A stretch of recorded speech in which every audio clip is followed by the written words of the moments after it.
out of focus on your butt, then that's all everybody will see is that. Is that what they're recording right now? Oh, yes, it is. So, we are in Matthew... Cat problems this morning. Cat problems this morning. We're in Mark 6:53 through 56. 56. Okay, long sentence there. And Jesus is healing the sick in Gennesaret. Gennesaret. There's one S. Well, or two S's, but they're together. Gennesaret.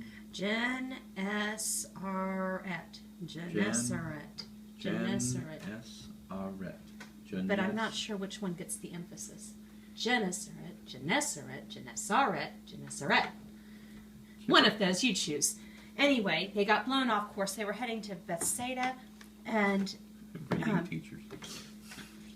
And they wound up in this G place, which is not a big surprise to Jesus because he knows what's going on. But the disciples they're still probably shell-shocked because they're exhausted. They've fed 5,000 people, gathered up 12 baskets of leftovers out of a few fish and loaves, and went out on the sea, and Jesus walked across the water to them, and now they've just got to be like, whatever. The boat has stopped. We're getting off, and stop the boat. We'll get off. They have to be feeling a little shell-shocked right now. So, when they got out of the boat, people immediately recognized him, and they ran about the whole region to bring the sick on the beds to where they heard he was. In the villages, the cities, and the countryside. That was something that struck me because sometimes we say, oh, we need to go after the cities. Or, ooh. We need to go across the ocean. Yeah. But it's right where they are is who needs to be healed by Jesus. And these people are gathering up the sick, and there's no question in their mind as to what this man can do for them. I mean, even that they might touch the fringe of his garment, and as many touched it were made well. So just brushing up against Jesus is enough to heal some of these people, well, all of these people who have that faith. So, what else struck you? Oh, just the mirror. The villages, cities, and countryside mirrors the Great Commission in Judea, Samaria, and to the ends of the earth. I think I missed one there. I think there were 4 levels, but it mirrors that growing out. But this is kind of what he wanted to avoid, because he kept telling everyone, don't tell anyone, don't tell anyone, don't tell anyone, because he wanted to be able to travel without having this, I don't want to say circus act, but that's almost what... Healing groupies? Yeah, wherever he goes, people come for the physical. And I'm not sure, I think at this point, they're not understanding, the vast majority of people are not understanding this spiritual healing that is the true reason he came. Yes, he came, and he can heal physically, spiritually, mentally, emotionally, all those things. But they're missing the big picture.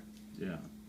I can cure your afflictions here, but you have a bigger issue that you're missing.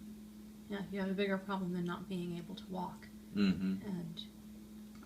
But it's in little things, and I wonder if the progression is such that he is earning their trust in what he says.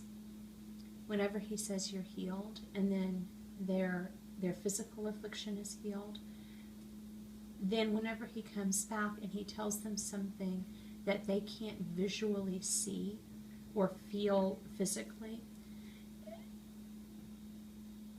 now he's earned their trust okay, well, he said that these people were healed, and they really were healed, and they really stayed healed. They weren't just like caught up in the moment and extra adrenaline and were able to do something they typically couldn't do. So whenever he comes back and he says, now those scars that you can't see are healed also, they have something concrete to touch back to. Mm-hmm. So he's healing these physical afflictions with the people, and then these people are going to be able to go and say, hey, that's the man who healed me, and he knows all about the laws, but then he's saying that he is fulfilling the intent of the laws and the Right. negating the rule system to instead. But if they didn't have this concrete experience first, they wouldn't have a basis to believe what he was saying about the unseen. Mm-hmm. When he says, I can provide all you need, I am enough for you, that's really hard to believe unless you've been in a situation where you haven't had, and you, in a very concrete way, have seen him provide for you, like with the loaves and fishes, when there was really no way that that's going to work in an earthly Mm-hmm. way, that he provides over and beyond what our needs are. Then whenever he says, spiritually, I can provide over and beyond what you have now, they have a concrete to touch back to. So, I guess my thought for the day would be to wondering where somebody can see the concrete, the physical, tangible evidence of where Jesus has been at work in them, and then inviting their friends for that healing as well.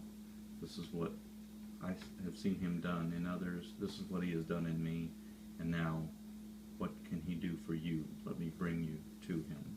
And to not be afraid to say, and he did this. It wasn't some bizarre set of circumstances that happened to fall together.